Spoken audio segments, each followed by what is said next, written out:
Introduction. This introduction consists of comments and quotations, italics here and elsewhere designate such use, from Mother's writings that I have lifted from various contributions to this book by her each of her children. They are identified by name and page number. Camille Cole Nuffer had a rendezvous with nature.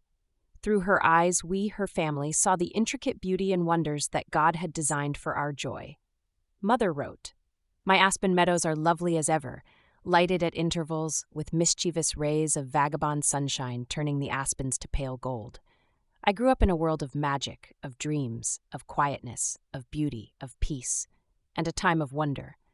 My heart was in my father's fields, teeming with bird song. Look at the growing plants sucking the air and sunshine for sustenance. My world was not born in agony, but into God's creation." Mother was born to parents who were descendants of staunch English immigrants who arrived in New York City about 1840. Her memories of her childhood were very dear to her. She loved the outdoors, felt that God had made the flowers, fields, and all beautiful things especially for her. Mother wrote, "I remember well the magic of springtime everywhere. In childhood's sweet enchantment, I worshipped everything, each bud and flower and tree, and knew that God had made them, especially for me. So went the days of my childhood and young girlhood. Each day was filled with excitement, wonder, and awe. I wonder even to this day why Mother did not become cross with me for spending so much time out of doors. But she had a great understanding of human nature and knew, I am sure, of my great love for the fields, flowers, and trees. Summertime was an ecstatic joy for me. I was never lonely. I had the fields to dream in, trails to explore, songbirds to listen to, the wind and rain to touch my face. At these times it seemed that God was very near. He was my friend. Evening was a magic time in this peaceful valley of sunrise, sunset, fragrant fields, and gentle people.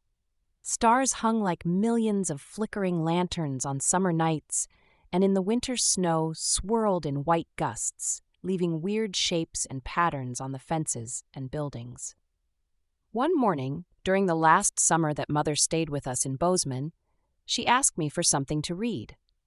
I remember suggesting several books by writers that she had enjoyed in the past, but she said she wanted something with more depth, with more meaning. She finally selected the writings of John Muir, and from then on, she would call to tell me about an incident, prosody rate in his life, or to read a passage of his that she particularly liked. After her funeral, I found a book that one had sent her, The Wilderness World of John Muir, among her belongings on the table on Beth's back porch. It was well worn by then and held together by a rubber band. On the way home, I opened it and read in her handwriting, "I love this book." She had underlined sentences and paragraphs that appealed to her and made notations in the margins of the pages. Grandmother was also a real free spirit and adventurer. She had a fondness for life that knew few bounds. She often ventured into the mountains on hikes with my father, whom she loved dearly. My mother related a story to me about one of these hikes, where grandmother spied a bluebird sitting in a tree, and said that was what she wished she could be, so she could loose her earthly bonds and fly free. As one reads this introduction and the text that follows, one is impressed with Mother's constant expression of love and gratitude for the beauty and wonders of God's creation. She was indeed a keen and appreciative observer and a talented communicator of the things she saw and experienced in her life. However impressive that surely is, it does not adequately express the many things that she did to make this world a better place for each of us. Nor does it completely portray who she really was, a beloved daughter of our Heavenly Father, who believed that it was her mission in life to use her talents to make this world a better and happier place for everyone who was willing to share it with her. She was a willing and devoted daughter to her parents and to God, a loyal and exciting sister and friend, a loving, supportive companion and faithful wife, a gentle, attentive, tolerant, and wise mother, a powerful influence for good as a follower and an effective leader among her associates, a wise and understanding confidant, and a powerful influence and example to her family. She, whose life spanned most of the 201 century, exemplifies the marvelous power given to human beings by God to continue to create and to govern this world. We are indeed blessed to have her as our mother. History of Camille Cole Nuffer. Journal of Camille C. Neuffer, Book 1. Although I never remember seeing my grandfather, John Cole, he died while I was yet a child. Mother told me about him. He was a handsome, typical English gentleman with brown hair, blue eyes with a twinkle of merriment in them which could turn to fire very quickly, straight of stature, and definitely was master of his household and family. After his sons and daughters were married, some of them living near, he made the rounds each morning early to their homes, and if they were not up, he shouted in the door, "All dead yer? Be up and about your business." John Cole was an early convert to Mormonism in the British Isles, and one of the second companies to emigrate from that land. He was born at Bishop's Frome Hill, Herefordshire, England, July 8, 1821. His parents, William and Mary Fenner Cole, had 8 children and resided on a farm in Herefordshire. All the schooling he received was prior to being put to work at 8 years of age, following the plow and assisting his father. At 10 years, he was apprenticed to a wheelwright, serving 5 years to learn the trade and continuing at it for wages until he left his native land. In 1968, his granddaughter, Camille Cole, and her husband, M.D. Nuffer, visited the area in which her grandfather was born and spent his boyhood. The Herefordshire area that time was a beautiful, rolling, productive country as far as the eye could see, with the fields planted to hop vines and a quiet river flowing by an old mill with an aged rock church house with very old graves and headstones. There were no Coles to be found in the cemetery, and if there were, the inscriptions were obliterated with age. Upon inquiry, it was found most of the Coles had immigrated to America. John Cole became a Latter-day Saint in 1840, and in September of that year sailed from Liverpool on the ship, North America, in a company of saints presided over by Elder Theodore Turley. From New York, he proceeded by way of the Hudson River and the lakes to Chicago, and thence by team and boat to Nauvoo, Illinois. In 1842, he married Charlotte Jenkins, who was born and raised in Mathen, Worcestershire, not far from grandfather's place of birth. It's possible they knew each other as children and young adults before either emigrated. The Cole family traveled to Utah in Captain Gardner Snow's company. Many in this company died of cholera on the way. However, some time was spent in Nauvoo until they were driven out, then at winter quarters, what is now known as Florence, Nebraska. From here they moved to Council Bluff in Pottawatomie County, Iowa, staying here for 5 years where their third child, William Edward, was born July 3, 1848. While crossing the plains, Joseph J. was born June 26, 1850 at Nebraska in a covered wagon. They arrived in Salt Lake on October 30, 1850. John Cole took an active part in the Walker Indian War. In the fall of 1859, he helped the belated handcart companies into the Salt Lake Valley. Later that same year, he moved and made a home in Box Elder County, Willard. The house he built was the exact style of those in his native land of England. Although I never remember seeing my grandfather Cole, many times in my life we have driven by the house, a 2-story red brick, much like the houses we saw in Devonshire and Herefordshire.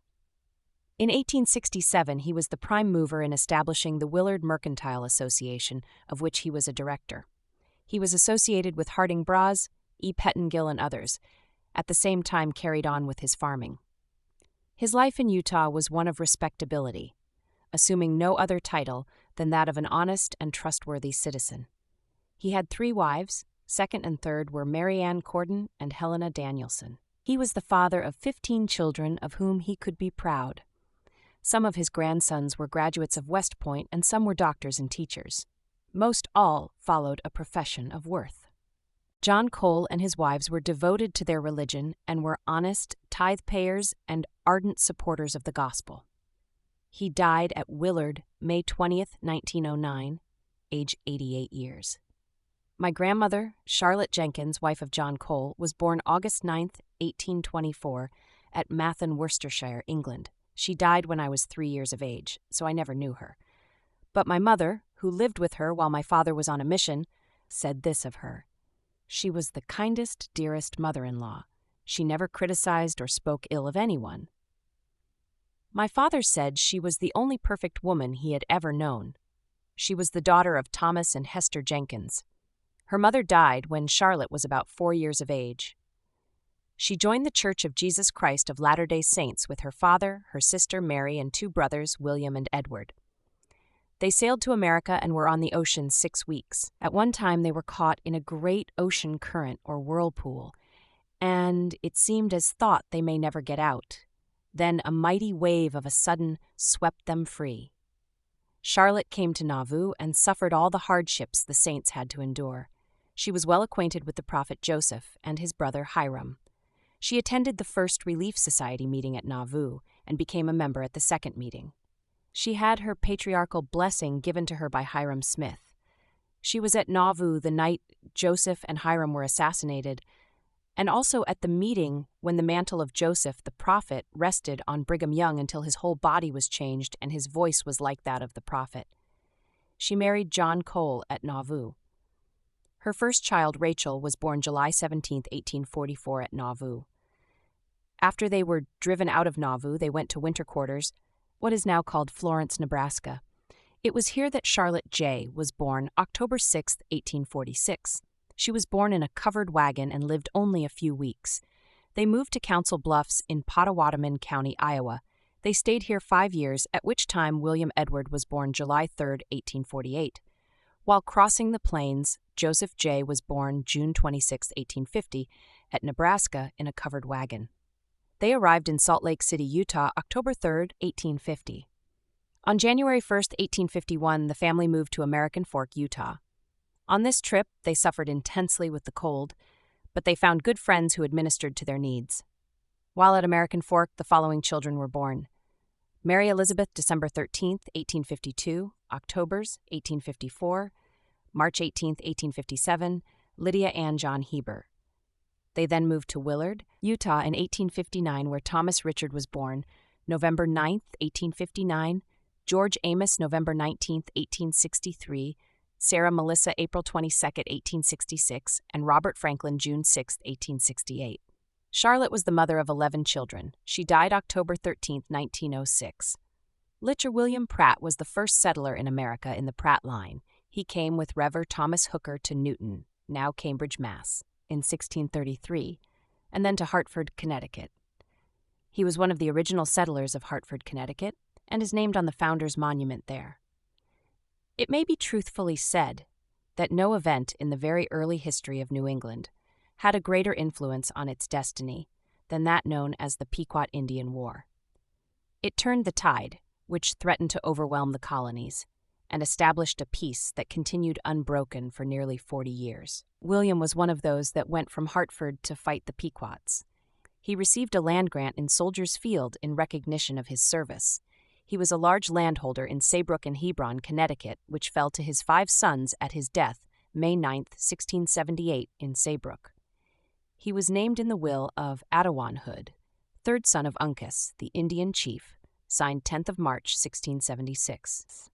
He had a great deal to do with settling relationships with the Indians and was held in great esteem by them, as shown in Connecticut records.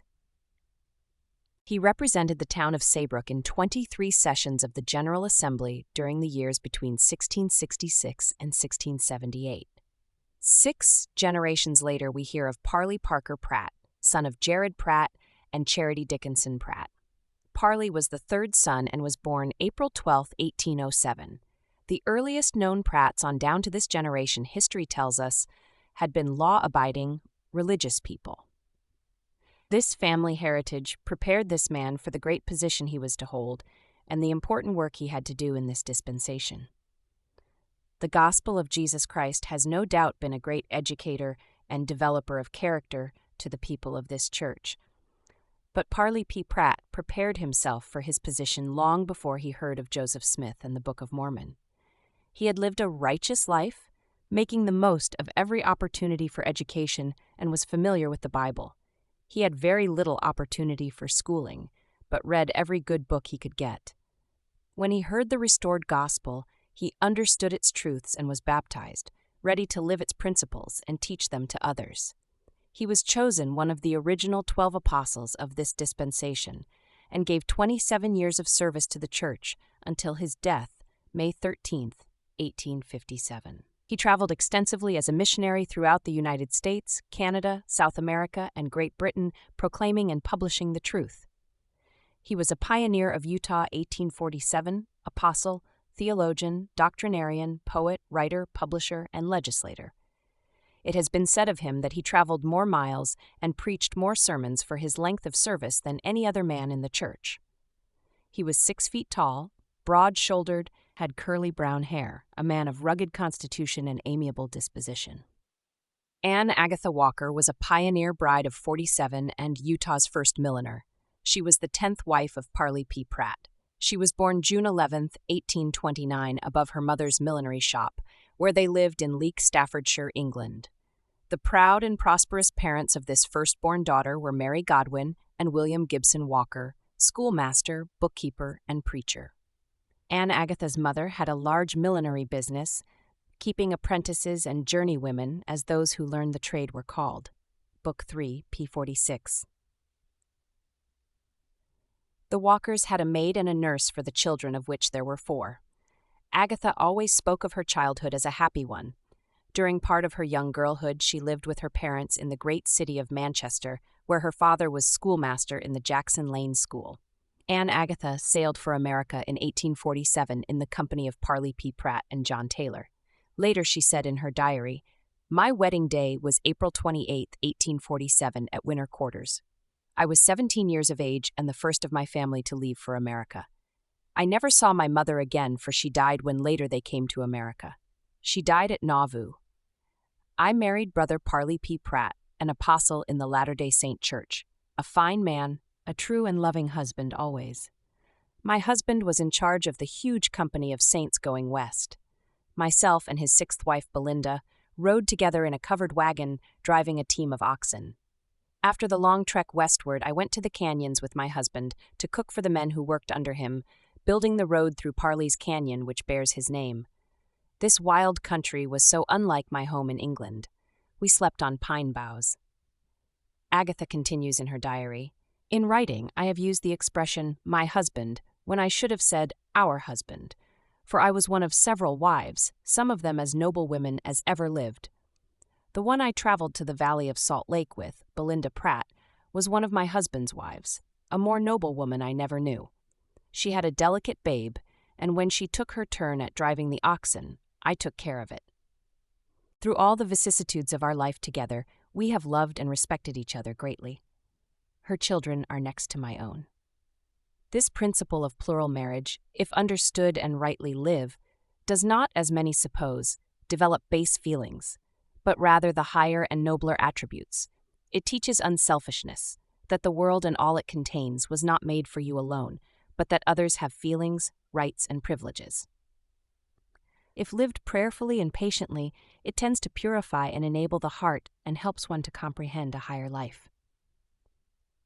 Her diary continues, "One little incident I must not forget to tell. My shoes were worn out, and when I wanted to join in the festivities of the day, the question arose as to what I would wear on my feet. There were no stores. I could not have bought any shoes for love nor money. What little people had, they had brought with them 1,000 miles. At last I heard of a lady who had bought a deer hide from the Indians to make her son a pair of pants. I went to her and asked her to sell me the pieces to make a pair of moccasins. She said, 'I have no use for the money, but if you will let me have a cravat I have seen you wear, you can have them.' I gladly made the trade and made a pair of moccasins, of which I felt quite proud. I wore them to the festivities, danced my first dance in them, and felt as if I were treading air." Anne Agatha writes of her first babe and says, "Agatha was born July 7, 1848. I had had no bread for the last few days.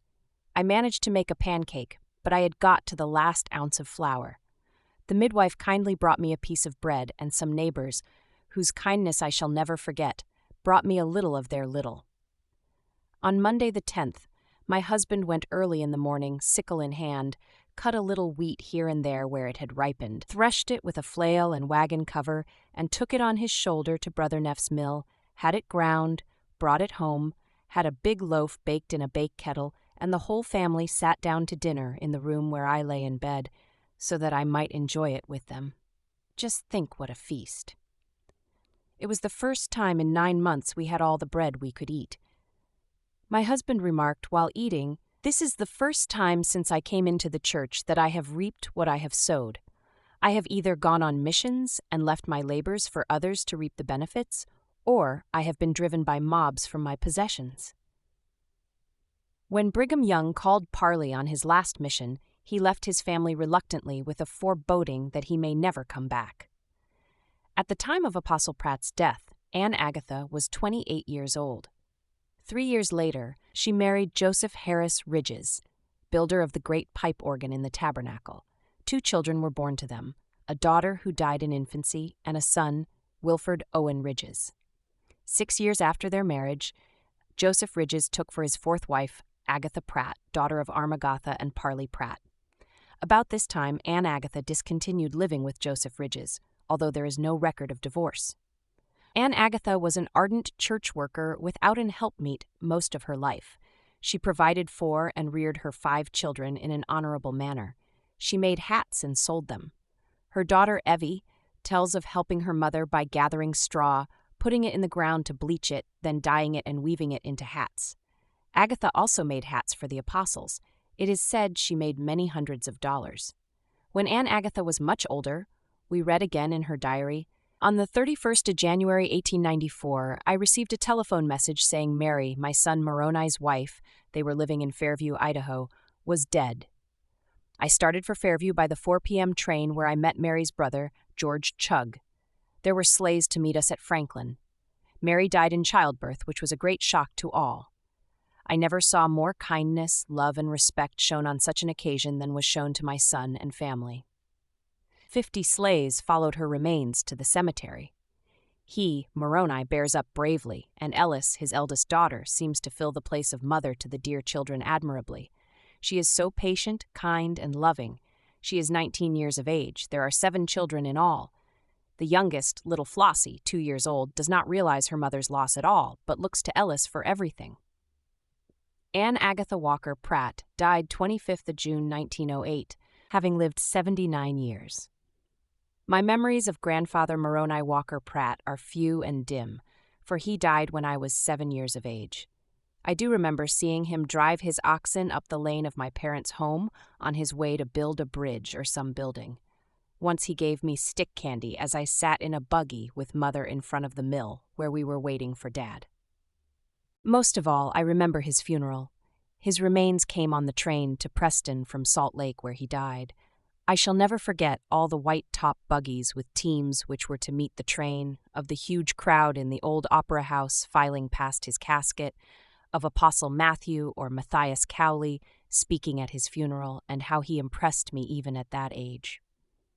Grandfather was born October 8, 1853 in Sugar House 13 Ward, Salt Lake City, Utah, the 4th child and only son of Parley Parker Pratt and Anne Agatha Walker Pratt. His mother was left a widow when Moroni was very young, and it was necessary for him to leave school and work to help support the family. He did many jobs. Among them, he cut and sawed wood from the nearby canyons. The wood was traded for flour and other necessities. For this work, he had a team of oxen. One day, these oxen strayed and couldn't be found.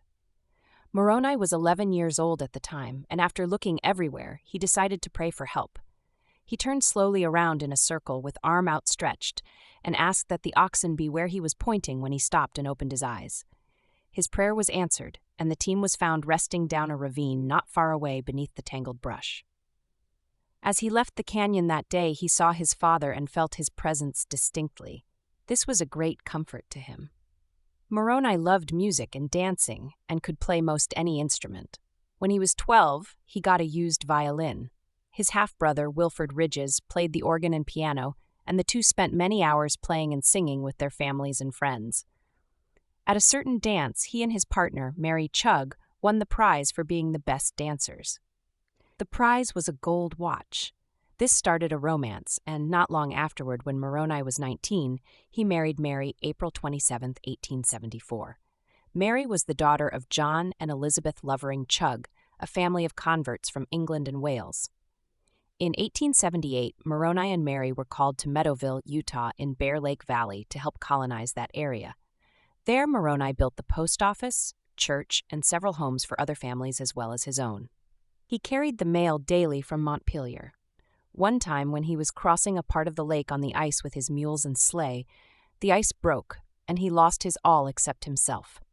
He was responsible for law and order, and was an assistant to J. Golden Kimball, the presiding elder for Meadowville. In 1882, he was called on a 2-year mission to Indiana. Leaving his family, he traveled without purse or script.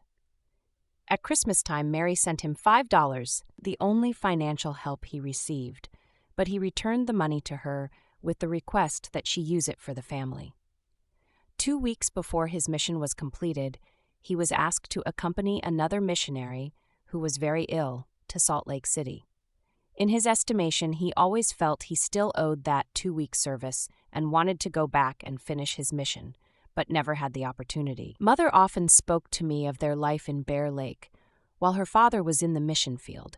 She was the eldest of the children, and helped her mother take care of the family as best she could. She told of coasting and skiing over the frozen snow of a winter's night in the moonlight. What a thrill it was! Of the menfolk in the community, catching great loads of fish in the streams with pitchforks, and always bringing some to her mother. She spoke of the candy pulls when neighbors gathered for fun. She told tenderly of her mother taking the place of mother and father to her young children, of braving the terrific cold weather to milk a cow so they could have milk, of the scarcity of food. In the summertime, Ellis, as I shall call my mother, spent precious hours on the hillsides and meadows gathering wildflowers. On her way to school one time, she reached through the fence to pick a cluster of red currants, which looked so tempting, and the man of the place threatened her, telling her she would go to hell. In 1887, Moroni and Mary and children moved to Malad, Idaho, where he built a church and several other buildings, including a home for Mary. It was during their life here that Mother's cousin, Lowell Woods, with his parents, lived near. She speaks endearingly of Cousin Lowell reading poetry to her for hours in a green, cool bowery. In 1888, Moroni was called by George C. Parkinson, president of Oneida Stake, to be Bishop of Fairview Ward in Oneida County. I was told by Aunt Mabel, Mary's daughter, that her mother cried when the call came. She was reluctant to leave her new home, but Moroni said, "Mary, I will build you a larger new home in Fairview," which he did. Ellis always spoke lovingly of their life in Fairview. Her words were, "Father built a large house with a huge front porch. It was opposite the church house on the other side of the street. These years were filled with happiness, for Father and myself were very close. At each dance, I accompanied Father on the organ as he played his violin for the dance music. Father was floor manager, and I have seen him eject young men under the influence of liquor in a hurry from the dance floor, but never in a way to make ill feeling. His strictness was tempered with love, for he loved young people, and they returned his love and respected him greatly. Father was bishop for 16 years. Many times apostles of the church partook of Father's and Mother's gracious hospitality, enjoying Mother's good cooking in her lovely, well-kept home. My Aunt Mabel, Ellis's sister, who is now 90 years old, but whose mind is alert as if she were 30 years old, says, "Father, Mother, and we children were invited to Malad, our former hometown, to Sunday dinner by a certain friend of the family. As usual, Mother saw to it that we were all neatly dressed in our Sunday best clothes, looking spotless. As we sat at the table after the blessing, the man arose and offered a toast in which he said, 'I would like to offer my daughter's hand to Moroni for a second wife.' Mother and Father looked aghast. Mother arose and said, 'Come, children, we will be going.' Whereupon Father, Mother, and we children took our leave. Mother loved Father so dearly she wouldn't have been able to live in polygamy, even if Father had had a desire to do so, which I suppose he never had, for he always loved and respected his Mary. He never married into polygamy." Aunt Mabel remembers another story. She says many apostles visited at their home. She remembers playing by the back of the house and overhearing Apostle Matthew Cowley ask her father for Ellis's hand in marriage. But Father, in his wisdom, knew his daughter Ellis was not in love yet. In Fairview, Moroni built and owned a store, served as postmaster and constable. He also owned and operated a sawmill on High Creek east of town. His wife, Mary, made and sold butter, saved the money, and bought the first organ in the community. This organ was borrowed many times around the valley for the enjoyment of many. With the store, church business, post office, and other interests, there was much record-keeping to be done. Moroni bought a typewriter, the first in Fairview. His home had running water, a power washer, butter churn, and cream separator. The power came from a treadmill, which in turn was powered by a mule, a pony, and a sheep. He also designed and built the first hay derrick in the area. Moroni was chairman of the Board of Trustees of the Oneida Steak Academy, built by John Nuffer, my husband Myron's father, and served 2 terms as the first Republican commissioner of Oneida County. As the son of an 1847 pioneer, he was asked to train oxen and drive them in the parade in Salt Lake City at their pioneer celebration. He always used oxen for logging and canyon work. He gave all his children and grandchildren, who were old enough, an opportunity to ride his oxen so they could better appreciate the pioneer trek across the plains. Moroni was an avid reader and considered an authority on the gospel. He had a gracious manner, a warm and sincere smile, a manly bearing, and tremendous energy. In January 1894, he lost his wife Mary in childbirth. His eldest daughter, Ellis, helped him care for the family of which there were 7. On November 7, 1894, he married Mary Owens. There were 9 children from this union. He died June 28, 1911. Mary Elizabeth Chugg, wife of Moroni Walker Pratt, was the daughter of John Chugg and Elizabeth Lovering Chugg. She was born 20th of May, 1854, in Cardiff, Glenmorgan, South Wales. She came to America with her parents while very young. She and Moroni were married in the old endowment house in Salt Lake City. Her eldest daughter, Ellis, said this of her mother: "She was the mother of 8 children, 7 girls and 1 boy. She was about 5 feet 8 inches tall, fine-featured, with brown hair and eyes, very jolly, pretty, and ambitious. Mother had no desire to be a public woman. Her love was her home. Children and husband came first. Her greatest happiness was being home with them. She loved music, and like most Welsh people had a sweet singing voice. She made nice clothes for her children and was always anxious that they have the proper schooling. She had many friends and was an excellent cook. The latchstring was always out to welcome guests.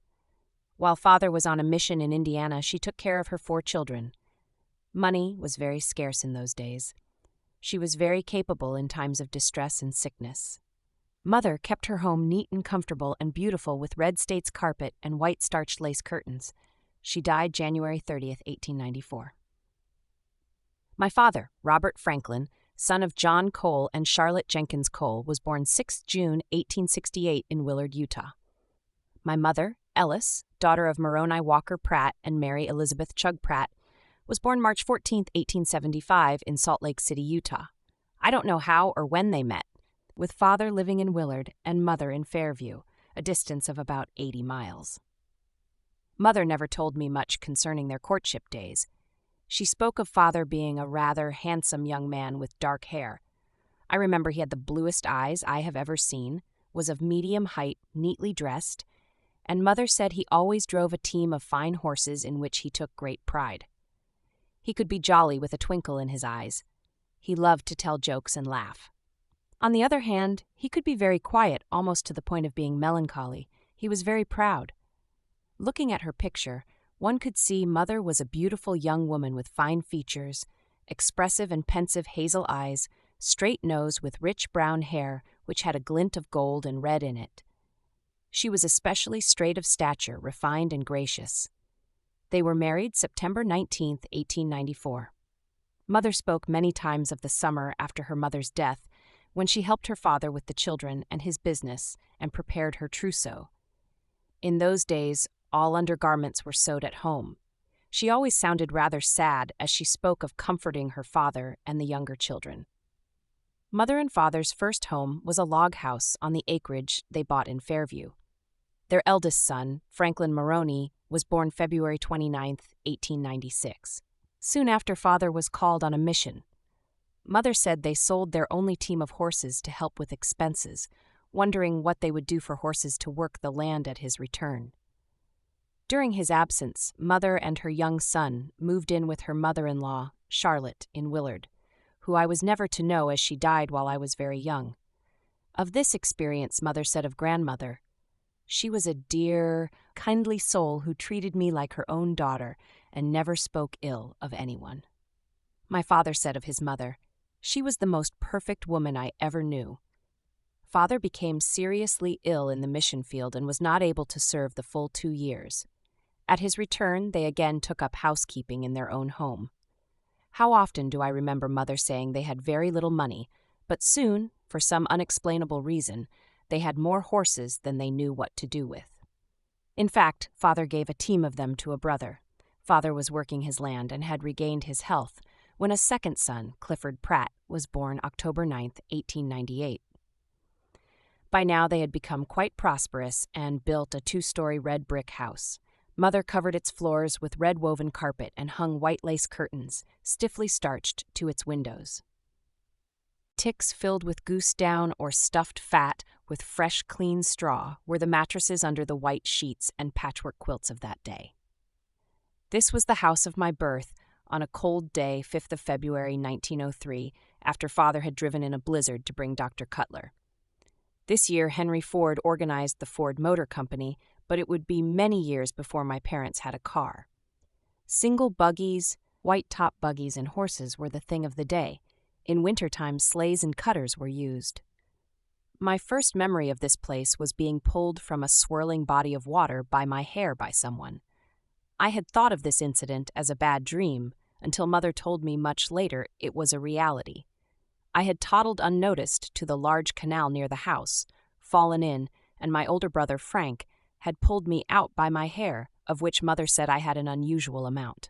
I remember tiny dresses, their color dark red, of standing beside Mother just tall enough to peer wide-eyed over the low windowsill at the huge balls of tumbleweed as the wind rolled them over and over down the sand hill towards our house. It was here I watched for someone each day. I never knew who, until Mother said it was my brother Frank returning home from school on his pony. My brother, Glenn, was born 18th of March, 1906, the same year as the great San Francisco earthquake and fire. The Great Financial Panic happened in 1907. Apparently, this didn't bother my parents. They moved to another home north and west of Preston. Father felt that he had accomplished all that was possible in Fairview and dreamed of larger holdings. Our home now was a buff-colored 6-room 2-story house protected by giant Lombardy trees, which, to my childish eyes, seemed to brush the skies. They seemed to be everywhere, even bordering the quiet country road. Our new home had a wooden porch reaching across the south side of the house. It had been built over a deep well with a pump just outside the kitchen door. When its handle was lifted, it belched forth great draughts of cold water. Mother cooled the milk and hardened her home churned butter in its cold clearness. Mother's home was her delight, for here she worked her magic in the long, roomy kitchen with her good food. If there is a star of destiny, Mother found hers in the things she did each day as she went busily about the task of making her home comfortable and beautiful. Each room sang with delight at her very presence, for bits of song burst from her soul regardless of the gray days.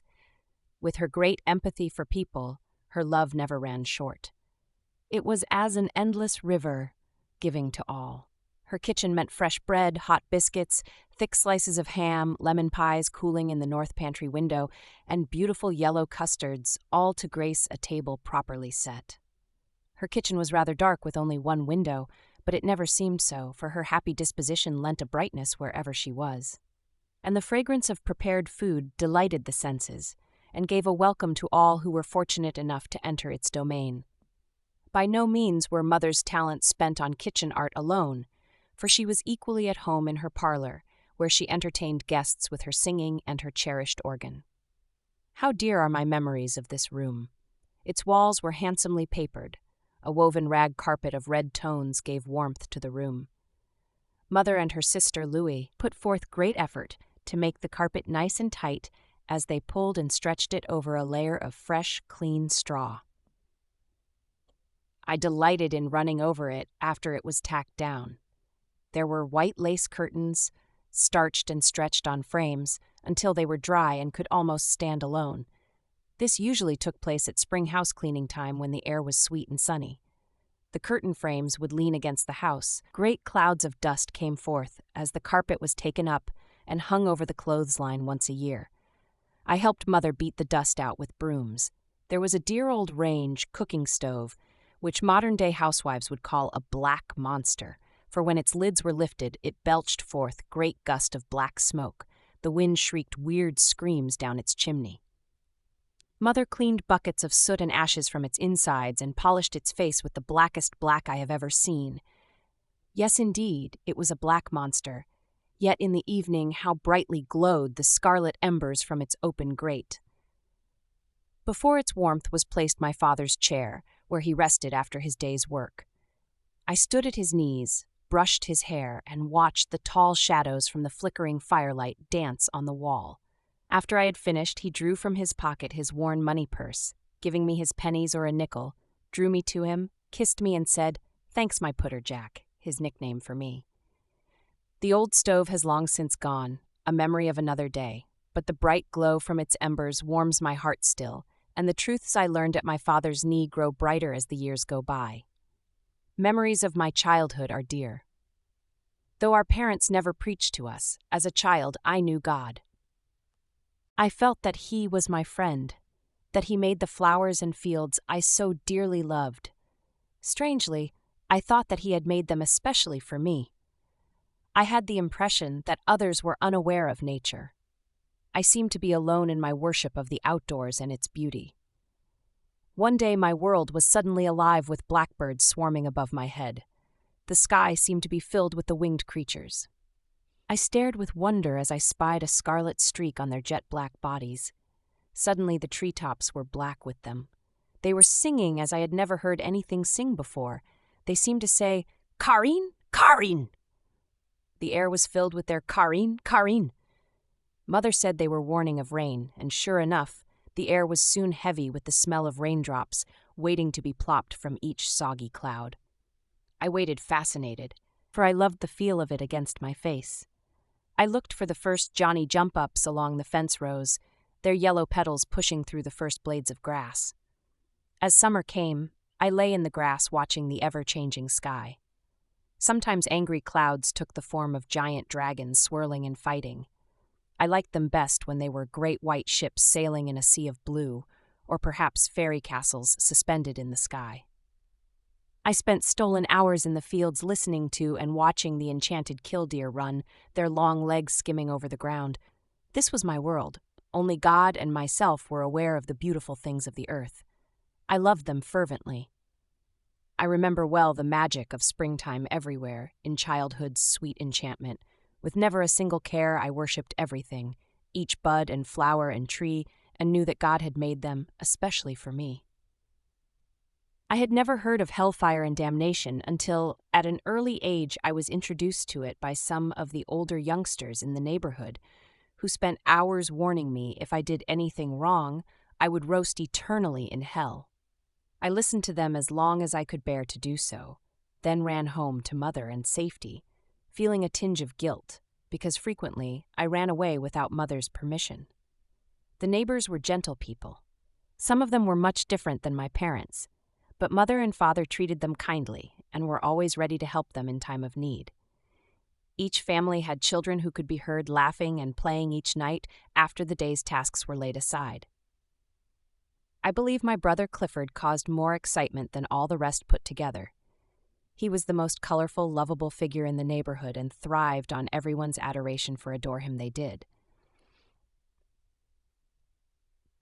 Though he tried my parents' patience many times. He had an Indian pony so unpredictable. Mother and the neighbors were kept in a state of terror, lest he be thrown and killed. All of their concern was unnecessary, for although he was thrown many times from its back, there were no serious injuries. One summer night there were exciting moments when all were watching Cliff as he rode his wild pony up and down the street. The pony suddenly swerved, reared up, then ran away with Cliff holding tightly to its back. Florence Fletcher, a pretty young neighbor, Cliff's age, became so frightened she fainted and fell deathly pale in the spearmint bed, while frightened people bent over her, finally bringing her back to consciousness. I have always wondered if the pony really ran away, or if Cliff was just pretending. One never could tell with him. He was such an actor. One time, Father reprimanded Cliff for something he had done. Afterwards, he led his pony down the lane, tied it to the gate, and entered the house, going to his room upstairs. He came down carrying a brown satchel or bag. As he went out the door, he turned to Mother and myself, saying very dramatically, "I'll never come back until I come in a box." Then he mounted his pony and galloped down the road. I was concerned and wide-eyed, but Mother was her usual calm self. As the afternoon slowly dragged away, I watched the road anxiously. Just as dark was settling in, Cliff never liked the dark, I saw him riding slowly up the road towards home. Each autumn, the neighbors gathered for a harvest supper. This custom was started at Mother's instigation.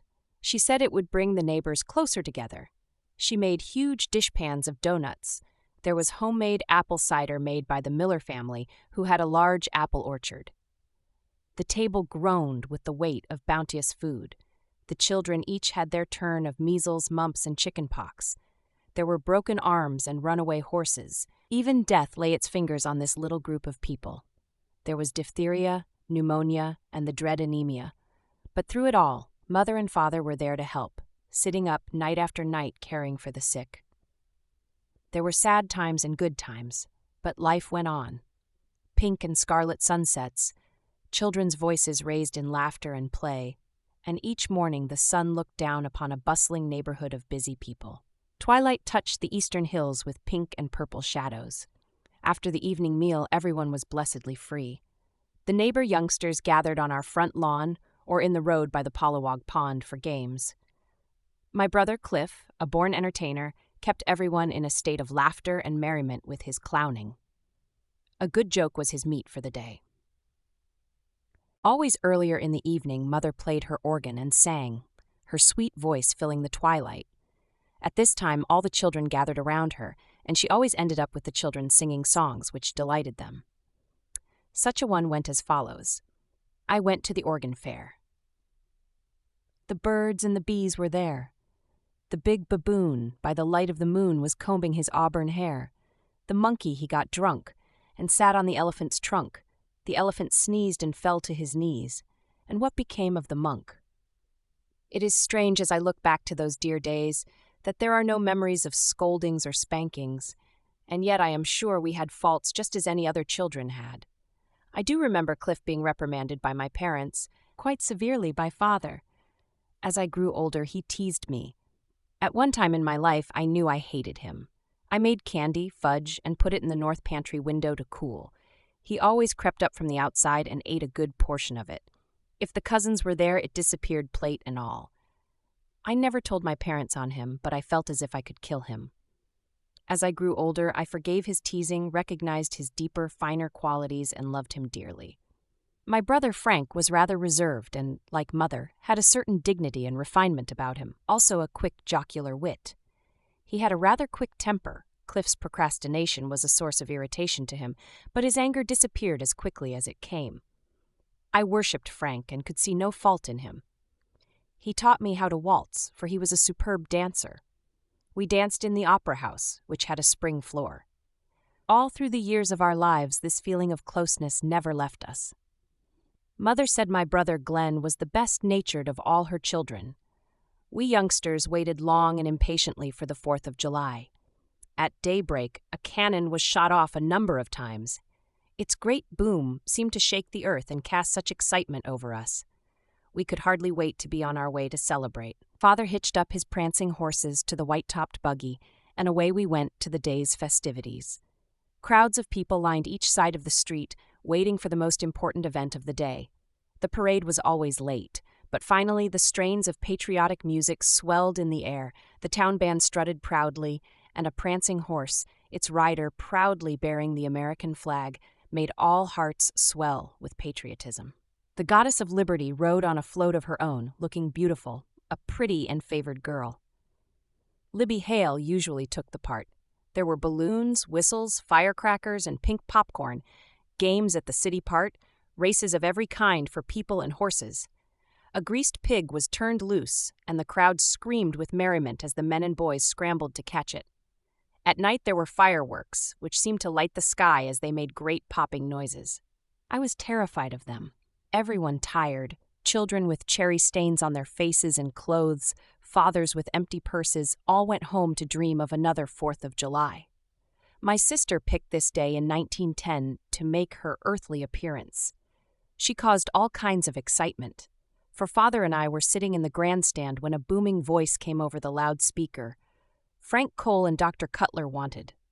Upon meeting Dr. Cutler at the gate, Father whipped up his team and we had a very swift ride home to Mother and my Aunt Hazel, Book 4, p60. Harvest time was a golden time, for then we reaped the harvest of our labors. And Martin, note probably Brother Martin, who owned a threshing machine, was a magic word in every household, for it meant only one thing: threshing. As the long-looked-for day arrived, a smoke arising from the huge engine's spout ran swiftly through the neighborhood, screaming, "The threshers are coming! The threshers are coming!" Again, a louder whistle shattered the quiet countryside. There was excited laughter and shouting as we youngsters gathered to watch as it came nearer and nearer. The engineer gave a jerk on the whistle at intervals to warn all to get ready and for our benefit and delight. Its loud puffing and chugging seemed to shake the house as it teamed up the lane, with we children running wide-eyed not too far behind in the greatest excitement. We always ran down the road to meet it, then ran along by its side, our hearts almost jumping out of us. The teams of the neighborhood were already hitched and held with tight rein to the wagons with grain racks, some already loaded with the golden sheaves. The thresher was pulled between the stacks. Everyone was bustling and jocular. A tight rein was kept on the high-spirited horses as they pranced skittishly in front of the wagons. After what seemed an endless time, there was a loud, quick whistle, great puffs of smoke from the engine, and all hands went into action. The grain was thrown onto a great revolving belt and passed through a separator. Father caught the plump, hard kernels of wheat in a sack, then sewed the sack shut with a large needle threaded with twine. We youngsters had climbed to the highest place we could find, the top of the chicken coop, hayloft, or wherever we could see everything from.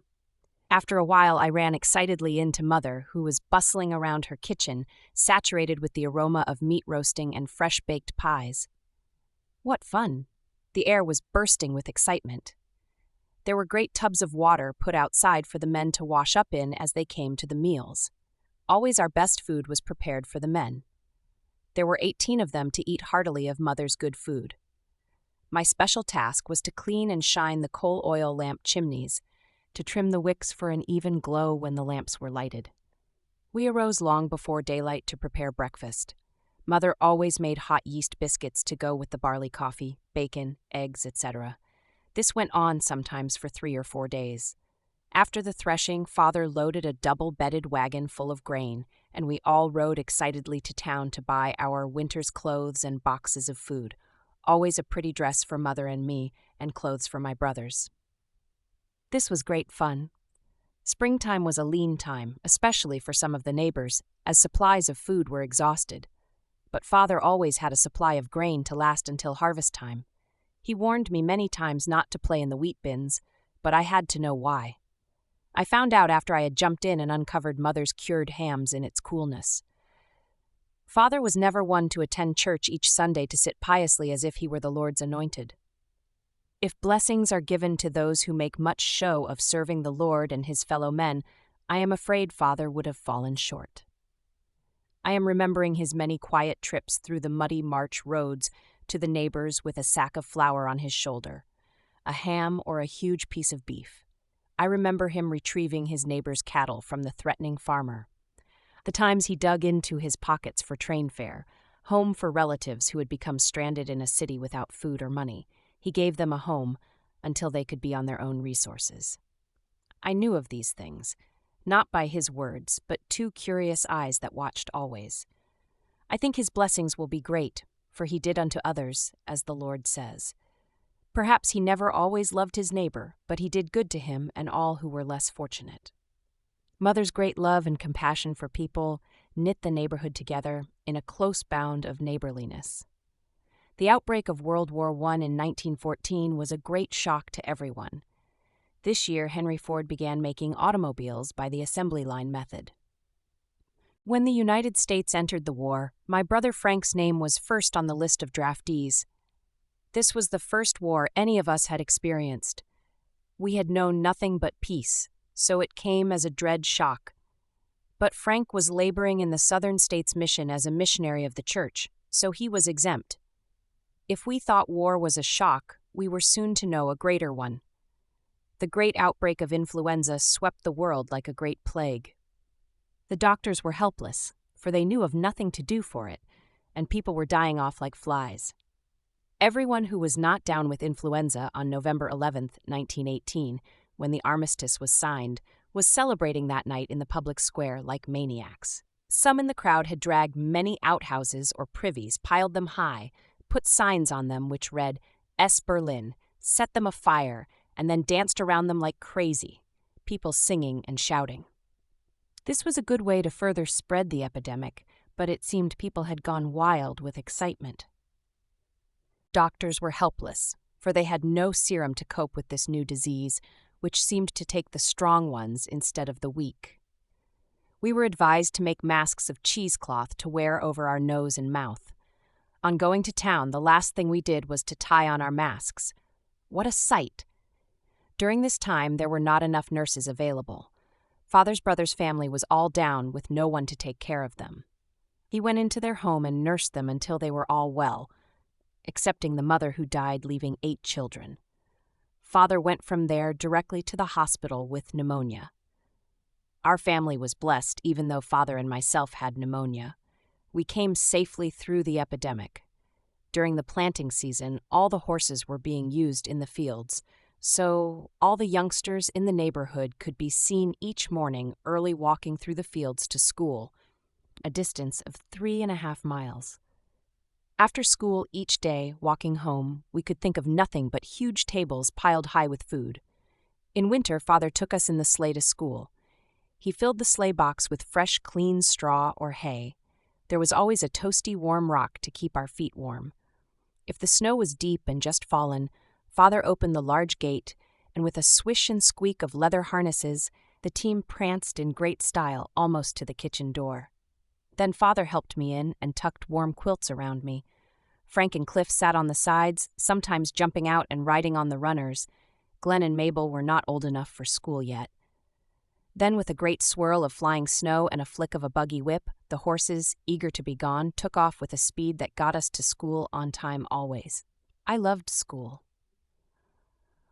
Some of my teachers I love to this day, even though they are gone. They were kind to me, friends more than teachers. It seemed that J.W. Condi, principal of the Central School, took a special interest in me. He was always kind to me and encouraged me to write poems and stories. He would come into the classroom and he, the teacher and students, would plan an entertainment for some special holiday. He encouraged us all to take part, making us believe it would be great fun. He always said, "We'll plan on Camille writing a poem or story." I felt very important and honored at his words. Editor's note: the following addition to the text demonstrates her talent at an early age. This poem was found in a time box placed in the corner stone, dated Jan 8, 1914, of the Jefferson Middle School building in Preston, Idaho, when it was demolished 83 years later in 1997 to allow the construction of a new junior high school building. Christmas greetings. Camille Cole, Dec 1913, 3rd grade, age 10 years. No gifts, I seek no gifts I send, but a real Merry Christmas to every friend. May they be happy on Christmas Day, and see a merry sunshine ray, and feel to do some kind deed, and in their heart be happy and kind, and do all the good deeds they will find. For in the manger on the hay a darling little baby lay, a beautiful star shone up in the sky, just over the manger where Jesus did lie. And lo, the shepherd on the hills that night saw this star as it shone so bright, and their hearts were filled with joy and mirth, for they knew that Christ had come to earth. When I was in the 4th or 5th grade, the local newspaper offered a prize to any student in the 8 grades who would write the best Christmas story. Days passed, and I never thought about entering the contest until the day before it was to be submitted. War was raging in Europe, and an idea came to me for a story. I became obsessed with the idea and knew I must write. After eating my supper, I went upstairs to my room. I lay on the floor in the lamplight and wrote desperately, for I knew what I wanted to say. A half hour after midnight, I had written and copied it. It was ready to submit to the paper. I was tired but happy. My hands ached. The next morning, I entered the newspaper office, and as I handed it to the editor, I was sure my hands were frozen. I was so cold. Then hurrying to school, I was late. I forgot about it for the next week. I had said nothing to my parents or anyone about the story. I was surprised and happy later when the Christmas edition the news came out, and I saw my name in large print. Camille Cole wins first prize with her story, A Soldier's Dream.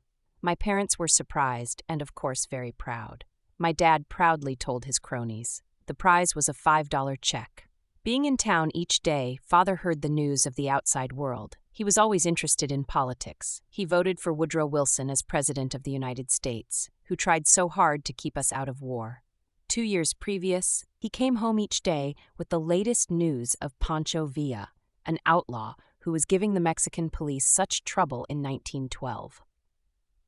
There were picnics on the banks of Old Bear River, where years before Captain Connor of the United States Army with his soldiers came from Salt Lake to Franklin, Idaho, and on an early wintry morning surprised and massacred a tribe of Indians who were making their home near Bear River. The Indians were blamed for many things that they didn't do, such as robbing the stagecoaches which traveled from Virginia City, Montana, south. The white outlaws were the culprits. Bear River was a youngster's paradise. Every boy and girl who ever lived near Bear River spent happy hours searching for Indian flint arrowheads on its hillside, of which there were many. When we picnicked, we either made camp at Rocky Bend or over by the slough, which was called Soldier's Ford. The older boys threw long set lines far out into the river. When the lines were pulled in, each hook held a flopping silver sucker, its yellow belly glistening in the sunlight. Father and Mother, though interested in civic and church affairs, never seemed to have the time to enter into them. We didn't always attend church, though I vividly remember Frank, in a new light gray suit with knee-length pants, taking us to Sunday school. I have no memory of any Sunday school teacher being outstanding. I do remember well our Bishop Carver, who always spoke to me on the street. He always had a merry twinkle in his eye. It seemed the farm took up all my parents' time. The mode of travel was a great hindrance. When I think of Christmas in my childhood, I hear sleigh bells filling the wintry air. To me, this was the sweetest music ever. There was a tree with candles, a large doll with long hair and eyelashes and kid body. The dolls in those days were never dressed. I think my sewing of doll clothes taught me the art of sewing. There was the fragrance of fruitcakes and plum puddings, stockings stuffed until they could almost stand alone with candy and nuts and a huge orange at the top, skates and sleds for my brothers. Cousins came visiting and their beds were on the floors and there was much laughing. My first ride in an automobile was with Dr. States one spring day as we were walking home from school. He overtook us, stopped and said we could ride on the running boards, which were on each side of his car. What a thrill. We had a neighbor, Ode, who had less worldly possessions than anyone in the neighborhood. He bought a Ford, and he drove it up and down the road at a tremendous speed, everyone thought. All the parents warned their youngsters to take heed and stay close to the fence rows as Ole Sick came by in his car, for he drove 30 miles an hour. So went the days of my childhood and young girlhood. Each day was filled with excitement, wonder, and awe. I wonder even to this day why Mother did not become cross with me for spending so much time out of doors. But she had a great understanding of human nature and knew, I am sure, of my great love for the fields, flowers, and trees. Summertime was an ecstatic joy. I was never lonely. I had the fields to dream in, trails to explore, songbirds to listen to, the wind and rain to touch my face. At these times it seemed that God was very near. He was my friend. Evening was a magic time in this peaceful valley of sunrise, sunset, fragrant fields, and gentle people. Stars hung in the heavens like millions of flickering lanterns on summer nights, and in the winter, snow swirled in white gusts, leaving sired shapes and patterns on the fences and buildings. Sometime back in my childhood, I knew my parents were not compatible. It struck a great fear or ache in my heart. Perhaps that is why I loved to go into the fields by myself, for it seemed here I could forget. I never talked to my brothers about this. I suppose it was something that hurt too much. We tried to close our eyes to the fact. I loved my father and mother dearly. I couldn't understand, nor could I blame either. If I heard anyone mention this trouble, I hated them instantly, for I felt I must protect my parents. Later, as we children grew older, there was a separation which did something to each of us. My sister Mabel, being younger, may not have understood. She missed the sweet association of being with my father, which I was fortunate enough to have when I was her age. Myron David Neuffer, son of John Nuffer and Lucia Zollinger Neuffer, was born 21st of July 1900 in Preston, Idaho. Camille Cole, daughter of Robert Franklin Cole and Ellis Pratt Cole, was born 5th of February 1903 in Fairview, Idaho. MD and I met in the early spring of 1920. Although we had lived in the same town of Preston but in different church wards, I had never noticed him particularly. So when we did meet, it seemed as though he appeared on the scene very mysteriously, with a certain air of mystery and handsomeness about him, which rather made me take notice.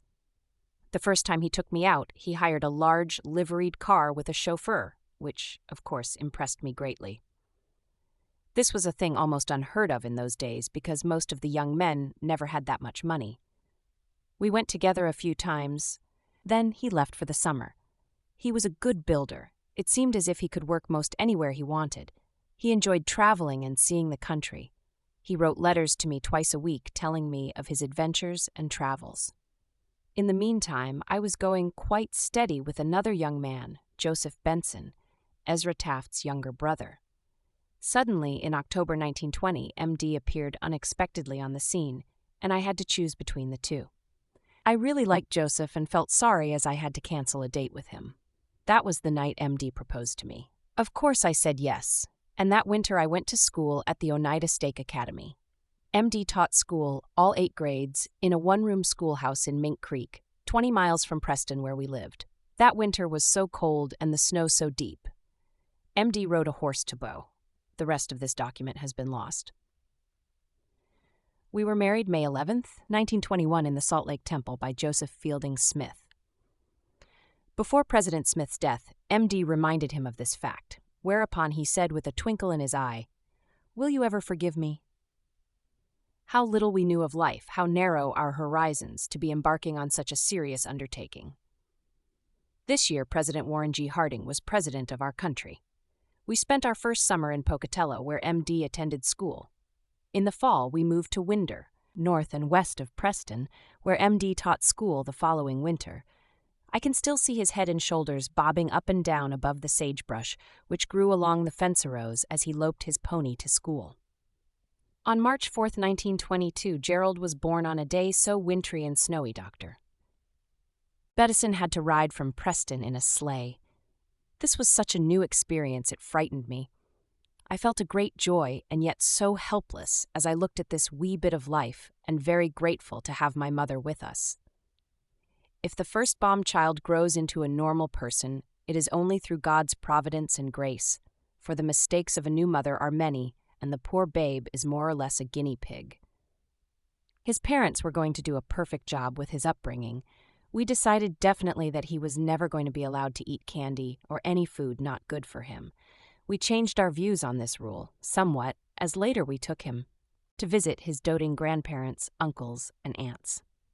We forgot about our stern rules and were amazed and delighted to see him developing, regardless of anyone's efforts, into a happy, well-behaved, and healthy little boy with yellow curls, even temper, and a countenance like sunshine. When Gerald was a month old, we took him to Preston First Ward to be blessed and given a name by his grandfather Nuffer, which was Myron Gerald. We rode to Preston in a buggy pulled by a bay horse. The ride was long and the weather a little chilly, so, of course, I wrapped my baby snuggled in blankets so he wouldn't catch cold. When we got just outside of Preston, I felt him squirming unusually hard. Opening the blankets, I saw that he was red-faced, gasping for breath, and saliva was running from the corners of his mouth.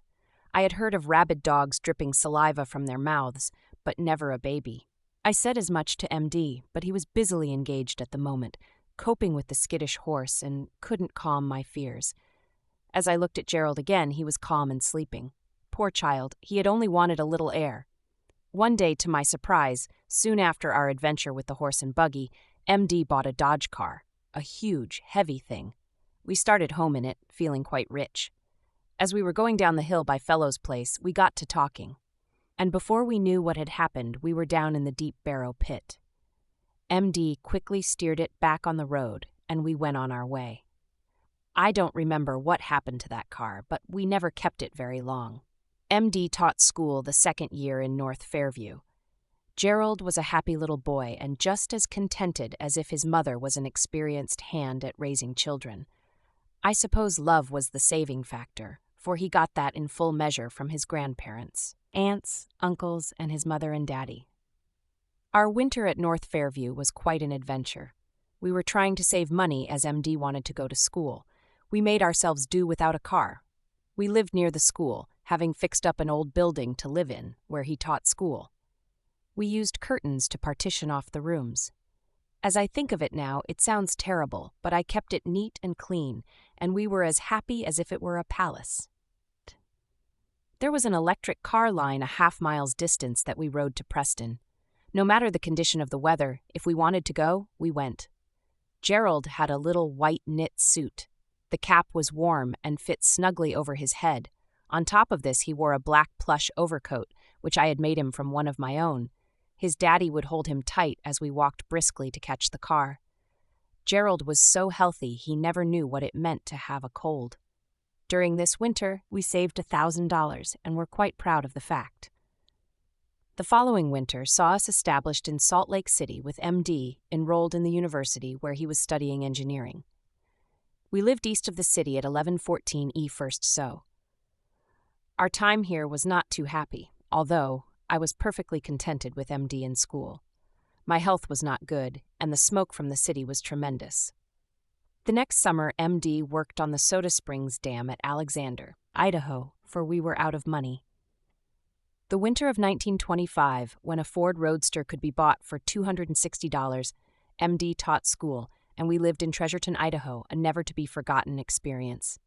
We felt we must have a means of conveyance, so we bought a Model T Ford. How well I remember MD putting Gerald and myself in the front seat, then cranking the car. After many tries, it choked spasmodically when he ran to his side, quickly jumped in, pulling his left leg over the unopenable door and frantically pulling at the choke. Then away we went with a might jerk and cough 30 miles an hour down the dusty, bumpy road to Preston. This was luxury indeed. The Model T Ford cost us $395. We fixed up another house to live in Treasurton. It was an old frame building leaning against the brick and stone schoolhouse. At first sight, we made the remark that a cat could be thrown through it anywhere. After we had remodeled it, it was a cottage of delight with its papered walls, new linoleum, white starched curtains, and our personal possessions. One of which was dear to my heart, the low rocker with its chintz cushion and quilted back, which I later rocked my babies in. We were very comfortable here. MD made a cabinet about head-high by the outside door, which was always an embarrassment to us, especially with one of our newest and most frequently visiting friends, the high school superintendent, Mr. Harding, who loved to come and visit with us for long evenings. His family was in Willard, Utah, and he sorely felt the need for company. If he hadn't been so polite, there would have been no problem. But he was the essence of courteousness, and always, as he left, he would bow and say goodnight very gallantly.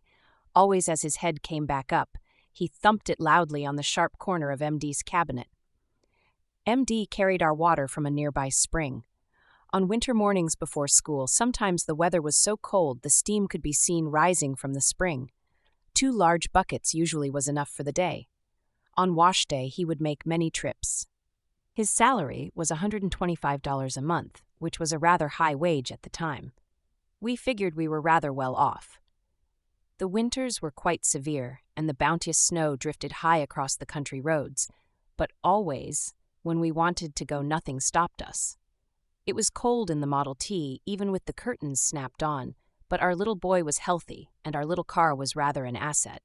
It was so light in weight, regardless of the drifts. If they were frozen, we could bounce right along over the top of them. There was always a warm welcome and good food awaiting us at Mother's, who was delighted at our coming. The following summer, we lived at Providence, Utah, and MD went to school at Utah State in Logan.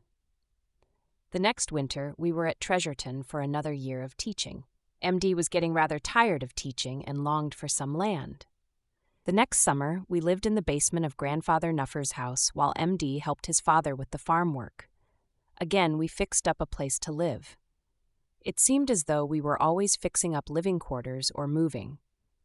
Beth, who was walking, or I should say running, was so full of mischief the two families were kept busy. There never was a dull moment with her running away and hiding while everyone looked for her. After a while of listening to us, she would let out a little squeak to disclose her whereabouts. She was so adorable it was hard to punish her. That fall, we bought the farm north of Preston, where I had grown up. After all our moving from place to place, our lives were settling into a pattern. We were happy, as it seemed now. We had something of our very own to work for. Each day was filled with excitement as we entered our new life on the land. Once again, I was in my beloved fields and meadows I had known so well as a child, with the gentle hills and mountains encircling my valley with tranquility and beauty. Sunrise, sunset, the color and beauty of the mountains and the fragrance of the fields fascinated me always. I longed to slip away for brief moments alone, to stand and drink in their loveliness. This was contentment indeed, with MD working in the fields, the children with their dogs, happily playing, and the whole farm basking in the warm sunshine, and I glancing joyfully at my newly made curtains, freshly hung, and looking so pretty in the sunlight bursting in at the polished windows. Our third child, John Franklin, was born 27th of February, 1928. Alien Cutler saying, holding him up as he threw back his head and let out a cry, "This is the most perfect baby I have ever seen." Then turning to me with much respect in his eyes, he said, "You always have perfect babies." I have thought of what he said many times. For some unknown reason, they were very special in so many more ways than he was expressing. It's been a humbling experience to me through the years to look at these children in amazement, knowing of their great worth as individuals and wondering what choice place they came from. Although he was 9 months old before his hair came in, Frank was a very handsome little boy, never asking for much attention, as if he sensed his parents were overburdened with tasks. He had a certain dignity and self-reliance about him, even as a child. I have thought about this characteristic often, never having been able to explain it. It was as though he had retained a certain mature part of the being as spirit he was before coming to us. As I lay in bed a few days after his birth, MD and Gerald came into my bedroom with a beautiful bouquet of bluebells. Spring was early this year. They had gathered them from the river pasture. I remember their fragrance and the bright blue color of the delicate tiny bells. How exquisite. I have never forgotten that moment. Humility overcame me. Here was the miracle of the eternities, God's creation, so lovingly picked for my enjoyment. Each spring thereafter, the children brought me a bouquet of the beautiful blue beauties. How happy we were to have our second little boy with us.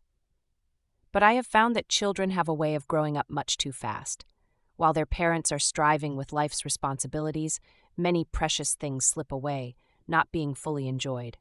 If I had my life to live over, I would try to enjoy the little everyday things more, living life more fully each day. Each Sunday, I drove the children to Sunday school in our Model A. We had graduated now to a Model A Ford, regardless of the bad weather. It was these experiences that gave me confidence as a driver. As I look back through the years, I wonder where I got the courage to even leave home in some of the bad weather conditions, but I never remember a time when we didn't get through the snow, deep as it was. MD said it was necessary for him to stay home to care for the cattle. Later, however, he was in the Sunday school superintendency and also did much work in genealogy. Although we were somewhat isolated from the outside world in our little paradise, we kept informed of the world news. I say paradise, even though a part of it was drudgery. MD worked long hours in the fields, and as the children grew older, they also worked very hard. Sometimes the result was not what we expected. But we were young. We had dreams. Youth with dreams never looks down, but always up to the shining heights. 2 years before Frank was born, Charles Lindbergh flew his monoplane, the Spirit of St. Louis, nonstop from New York to Paris in 33 hours. The whole world was talking about it. In 1928, Amelia Earhart was the first woman to fly across the Atlantic Ocean. And yet to come in 1930, the Empire State Building in New York City, with 102 floors, was to be dedicated by Governor Alfred Smith. The tasks on the farm were many and demanding. Our days were happy, perhaps frustrating at times when the work became too much. But it was joyous, and our second little boy grew healthy and was soon old enough to follow Gerald and Beth at play. It was comforting to know they were quite safe adventuring in the fields, hunting squirrels with the dogs, stuffing their pockets full of squirrel tails to collect the bounty on them. It was a horrible sensation to put one's hand into a pocket of them as I gathered the overalls up to launder. Safety and peace were here. Each new dawn teemed with the joy of living, promising happiness and hope as the sunlight flooded the fields with glory and promise. But we were soon to witness the greatest depression in history to hit the United States. There were no jobs. People were starving in the cities where there were great soup lines. Over 500 banks closed their doors in 1 month. Some people had their life savings swept away. In 1931, President Herbert Hoover refused to see a group of hunger marchers at the White House. Adolf Hitler was rising to power in Germany, and there were great dust storms in Texas, Oklahoma, and Kansas. MD gave many wiener pigs away. They were worthless. WPA was granted funds by Congress to create employment. These were the lean years. One day, we hauled our usual can of cream to town to find the price of cream had dropped to the very bottom. This was the day I was close to tears. There were shoes to buy for the children, groceries, and gas. We went home without the shoes and groceries. We made do with what we had in the house. Luckily, we had a garden, our eggs and milk, and some canned fruit. Reading of the people in the cities during this time, some actually starving to death, we thanked Providence for our rich abundance, for we always had plenty to eat, compared to the lot of those less fortunate than ourselves. These were hard years and discouraging years. MD worked long hours during the planting season especially. Both of us lost weight. At night, our tired bodies tossed restlessly before sleep came. Often, when MD needed to be in the fields most, he would be down with a back ailment. Then I looked helplessly at the thirsting crop rows begging to be watered or hay to be brought from the fields. How helpless I felt and how I prayed for extra strength. And yet these times passed, and as MD recovered and was back in the fields again, new strength came to me, and I would slip quietly to the kitchen door at times. Daybreak to see the hummingbirds sipping nectar from the blue morning glories on the white lattice fence, my weariness of the night before forgotten. Soon our little towheads were racing outside to see another day. Now that MD was well again, I looked at my kitchen, how I loved it. The prettier I could make my home, the more fascinating it was to me. The kitchen curtains I made from bleached flour sacks, which cost nothing. After cutting and hemming them, they were so lovely and white. I painted yellow tulips on their bottom border with the children's crayons, put brown paper over them, and pressed them with a warm iron. The finished product was delightful. I can still see the bright yellow tulips marching across the starched curtains. I loved to look at them as the sun played on them, and to know I had made them at a cost of nothing. Always from early spring until late autumn, I kept a bouquet of either wildflowers or those from my gardening at the house.